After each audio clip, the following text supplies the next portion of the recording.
मुल्क जो है वो न्याजी लॉ के तहत नहीं चल सकता। ये जो सोशल मीडिया नामी एक बला है ना, ये मौजूदा हुकूमत से कंट्रोल नहीं हुई। एक ऐसा वजीर आज़म जो एक मुंतखब वजीर आला की अपने लीडर के साथ मुलाकात नहीं करवा सकता, तो वो हमारी मदद किस तरह से करेगा? हमारे लोगों को आप एतमाद में लें और उनको साथ लेके चलें, उसके बाद आप जो मर्जी ऑपरेशन करें। पेट्रोल गुज़श्ता रात 2 समथिंग यानी 2-2.5 रुपए जो है वो फी लीटर महंगा हो गया। मोबाइल के ऊपर लोड करवाते हैं, जो आप बिस्किट खाते हैं और जो आपकी रोज़मर्रा की अशिया हैं वो भी महंगी होने वाली हैं। जब मुआहदे की बात आई तो उन्होंने भारत के साथ 10 साल अपना दिफाई मुआहदा कर लिया। नाज़रीन, मैं हूं जाहिद अब्बास नकवी और आप देख रहे हैं हमारा सोशल मीडिया चैनल। आपसे रिक्वेस्ट है कि हमें सब्सक्राइब करें और अपने कमेंट से ज़रूर आगाह करें। ख्वाजा आसिफ साहब ने फरमाया, उन्होंने कहा कि मुल्क जो है वो न्याजी लॉ के तहत नहीं चल सकता।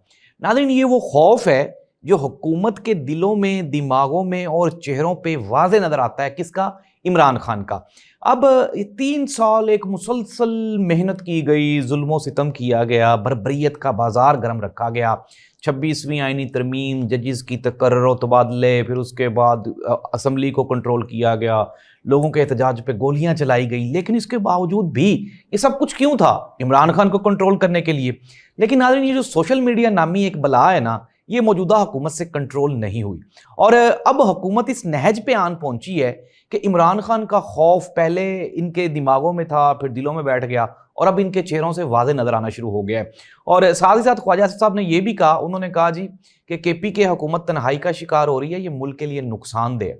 नाज़रीन, जब हमने KPK हुकूमत से पता किया, हमारे सोर्सेज ने रब्ता किया, CM साहब तक हम लोग गए, तो हमने उनसे पूछा कि जी इस तरह से कैसे चलेगा?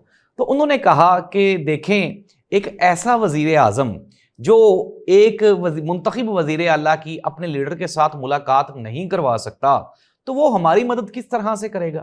उन्होंने कहा जी PMLN एक सोचे समझे मंसूबे के तहत पाकिस्तान तरीके इंसाफ को KPK में बदनाम करने की कोशिश कर रही है। उन्होंने कहा जी हमारा जो गुज़श्ता 12 साल में KPK के सूबे के फाइनेंसिस बेहतर हुए हैं, हम अपनी बिजली खुद पैदा करना शुरू हो गए हैं, हमने नौजवानों को नौकरियां दी हैं, सबसे बढ़ के ये कि हमारी आवाम में रूट्स हैं, आवाम हमें वोट देती है। अच्छा, एक और सवालिया निशान, वो ये कहा जाता है जी कि KPK में जो ऑपरेशन हो रहा है वो हुकूमत कंटिन्यू रखेगी, जबकि KPK हुकूमत ये चाहती है कि बातचीत के जरिए मसाइल हल किए जाएं, ऑपरेशंस ना किए जाएं। और नाज़रीन, लोग क्या चाहते हैं? जो लोग हैं, अब रिसेंटली हमारे जो फील्ड मार्शल साहब हैं, इनकी वहाँ पे जो जिरगे के मुशीरान हैं उनके साथ मुलाकात हुई। हमारे सोर्सेज ने जब खबर निकाली तो उसमें जो मुशीरान हैं उनको एतमाद में लिया गया और उनको ये श्योरिटी दिलवाई गई कि आर्मी अब नेक्स्ट टाइम जो भी ऑपरेशन करेगी उसमें जो लोकल लोग हैं, जो मुकामी वहाँ की आबादी है, उनको लाजमी एतमाद में लिया जाएगा। जिसके जवाब में वो जो मुशीरान थे उनकी बड़ी पॉजिटिव बॉडी लैंग्वेज थी। और हुकूमत KPK भी यही चाहती है। वो कहती है जी कि हमारे लोगों को आप एतमाद में लें और उनको साथ लेके चलें, उसके बाद आप जो मर्जी ऑपरेशन करें। सुहेल अफरीदी ने यह कहा, उन्होंने कहा कि हम कोई अफगानिस्तान के साथ नहीं खड़े हैं। बैरिस्टर गौहर ने भी यह कहा कि अगर पाकिस्तान और अफगानिस्तान की बाकायदा जंग होती है तो पाकिस्तान तरीके इंसाफ अपनी फौज के साथ खड़ी होगी। सुहेल अफरीदी भी ये बात बारहा कह चुके। उन्होंने कहा जी फौज मेरी है, जवान मेरे हैं, मुल्क मेरा है, मैं सबसे पहले पाकिस्तानी हूं, उसके बाद मैं कबायली हूं। तो नाज़रीन, ये तो सूरत हाल है। KPK में कोई इंटरनली वहां पे कोई भी बुरे हालात नहीं है। बुरे हालात हुकूमत के लिए हैं क्योंकि वहां पे PTI मजबूत है, जमहूरियत मजबूत है। वहां पे जो अब नई एक हुकूमत बन गई है, उसका ये जो मौजूदा सिस्टम है, निज़ाम है, इसके खिलाफ उनके बहुत ज़्यादा तहफ़्फ़ुज़ात हैं। और यही वो खौफ है जो हुकूमत को बार बार उनके दिल में खटक रहा है कि कहीं ये इस्लामाबाद पे इस मरतबा आ गए तो अब वो अली अमीन गंडापुर वाला सिलसिला तो होगा नहीं कि 26 नवंबर को जब गोली चली तो सबसे पहले भाई साहब भाग गए, फिर उसके बाद बुशरा बीबी ने कहा कि आप यहाँ पे रुको, वो नहीं रुके, उसकी बात नहीं मानी और फिर वो सारे का सारा जो इनकलाब था वो रोलअप हो गया। अब अगर सुहेल अफरीदी आता है KPK से अपनी आवाम को लेकर, सुहेल अफरीदी तो वापस नहीं जाएगा। फिर जो ये आपस में जो तसादुम होगा उससे मुल्क को नुकसान होगा और यही चीज़ें जो हैं ये आगे चल के मुल्क और कौम के लिए नुकसान दें। नाज़रीन, बुरी खबर है आवाम के लिए। खबर ये है कि पेट्रोल गुज़श्ता रात 2 समथिंग यानी 2-2.5 रुपए जो है वो फी लीटर महंगा हो गया। और एक और भी खबर ले लें, ज़रा दिल को थाम के बैठें, और वो खबर ये है कि जो आप मोबाइल के ऊपर लोड करवाते हैं, जो आप बिस्किट खाते हैं और जो आपकी रोज़मर्रा की अशिया हैं वो भी महंगी होने वाली हैं। वजह यह है कि हुकूमत पाकिस्तान ने 200 अरब डॉलर की जो अगली किस्त लेनी है IMF ने, तो IMF ने एक तो कहा है जी कि आप अपने जो मोबाइल के ऊपर लोड है इसके ऊपर टैक्सेस बढ़ाएं, आपकी जो खाने पीने की अशिया हैं उनके ऊपर अपने टैक्सेस बढ़ाएं और जो रोज़मर्रा की अशिया हैं उनके ऊपर टैक्सेस बढ़ाएं। تو یہ ایک بیڈ نیوز ہے عوام کے لیے۔ ناظرین، ہم لوگ گزشتہ 3 سال سے سن رہے ہیں جمہوریت مضبوط ہو گئی ہے اور پاکستان کی جو معیشت ہے وہ ترقی کر رہی ہے، پاکستان کی اسٹاک ایکسچینج وہ چاند پہ پہنچ چکی ہے۔ لیکن جب ہم ملک کو دیکھتے ہیں، عوام کو دیکھتے ہیں، تو یہ جو 25 کروڑ آبادی ہے، اس میں سے 24 کروڑ اور 99 لاکھ لوگ ایسے ہیں جو فائنینشلی پریشان ہیں۔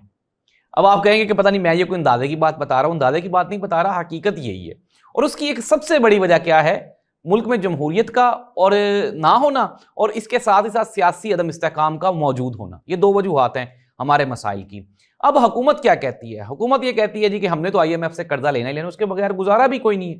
جب آپ آئی ایم ایف کے پاس جائیں گے تو وہ آپ کو کڑی شرائط لگاتے ہیں، ٹیکسز لگاتے ہیں، جس سے آپ کی عوام کو مہنگائی کا بوجھ اٹھانا پڑتا ہے۔ پاکستان کی حکومت نے کہا جی ہم چائنا کے ساتھ بات چیت کر رہے ہیں، امریکہ کے ساتھ بات چیت کر رہے ہیں، سعودی عرب کے ساتھ بات چیت کر رہے ہیں، پوری دنیا سے ہم لوگ انویسٹمنٹ لے کر آئیں گے۔ وہ جس طرح سے کسی دور میں کہا جاتا تھا پاکستان تحریک انصاف کے دور میں کہ پوری دنیا سے لوگ کام کرنے کے لیے پاکستان آئیں گے، یہ سیم بیانیہ اب جو موجودہ حکومت ہے وہ بھی بنا رہی ہے کہ پوری دنیا سے یہاں پہ انویسٹمنٹ آئے گی۔ آ تو نہیں رہی۔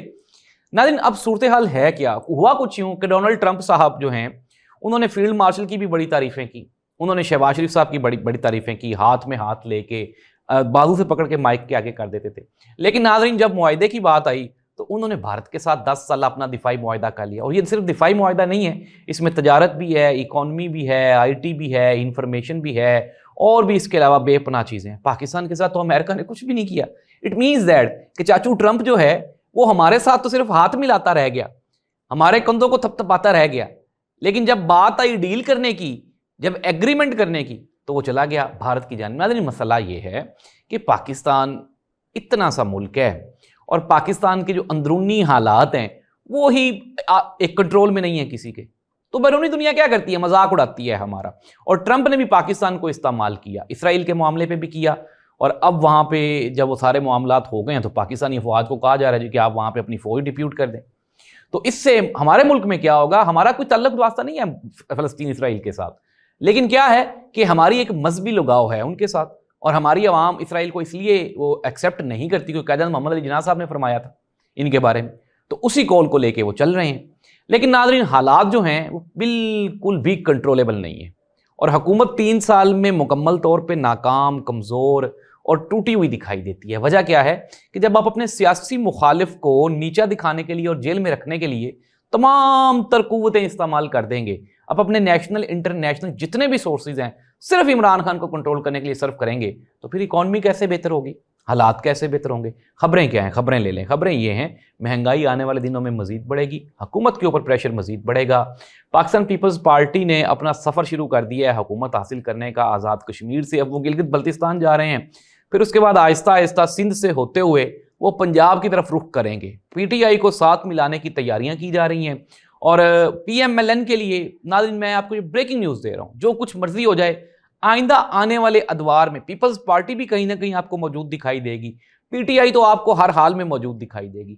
اگر کوئی بندہ مائنس ہو رہا ہے تو وہ پی ایم ایل این کی سیاست مائنس ہو رہی ہے۔ جب تک ملک میں ڈنڈے کا دور ہے تب تک تو پی ایم ایل این رہے گی، لیکن جب ڈنڈے کا دور ختم ہو جائے گا تو پھر یہ پی ایم ایل این آپ کو کہیں پہ بھی دکھائی نہیں دے گی، کیونکہ عوام میں روٹس ہی نہیں ہے۔ اس دعا کے ساتھ کہ اللہ ہم سب کا حامی و ناصر ہو، اللہ تعالی ہم سب کے مسائل حل کرے، کیونکہ حکومت نے ہماری کوئی مدد نہیں کرنی۔ اللہ حافظ۔